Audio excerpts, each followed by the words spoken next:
Now, there's a very important relationship between magnesium and vitamin D that I want to talk about. In order for you to absorb vitamin D, you need magnesium because magnesium assists in the activation of vitamin D, both in the liver and the kidney. And so vitamin D is dependent on magnesium. And so if you're deficient in magnesium, that can lead to skeletal problems with your bone, cardiovascular issues, mood issues, specifically anxiety and depression, inflammation, and even an increased risk of the metabolic syndrome, which involves blood pressure, high blood glucose, cholesterol, belly fat. And I just want to clarify something. When I say that magnesium and vitamin D are interlocked, it doesn't mean that you have to take them at the same time. It just means that they have to be in your body as a reserve, so you have enough so your body can then take what it needs. So don't get concerned that you have to go out and take magnesium at the same time taking vitamin D.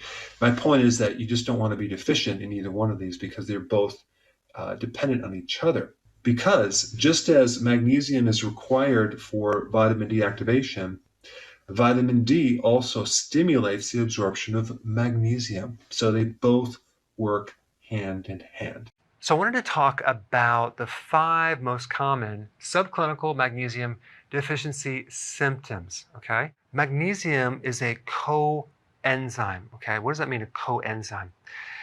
It is a helper nutrient for enzymes. Enzymes do all the work in the body. The chemical reactions, the building of tissue, the repairing of tissue are all done by enzymes. And magnesium, other minerals, and vitamins and trace minerals are essential. They're essential. Your body needs them or things don't get done. They're like little keys that allow enzymes to work.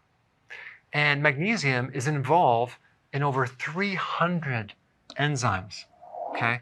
From energy production to DNA repair and even preventing mutations that could eventually end up as cancer. It's involved in so many chemical reactions. The problem is that it's very difficult to detect magnesium deficiencies because most magnesium is inside the cell. Just like potassium, for example, it's inside the cell. Sodium is outside the cell, and that's very easy to detect, but magnesium is very difficult. The other point about magnesium is that the RDAs are roughly about 450 milligrams. There are certain groups of people who suggest that we need even more. We need like up to 600 milligrams. But the average person has much less than 450 milligrams. And when you're deficient in magnesium, your calcium automatically starts going up in the body. And we know a lot of people have a problem with calcium deposits, calcium in the soft tissues, not just from a lack of vitamin K2, but it could be from a magnesium deficiency as well. Let's say that you have a certain amount of magnesium. It's not a lot, but it's just a little bit.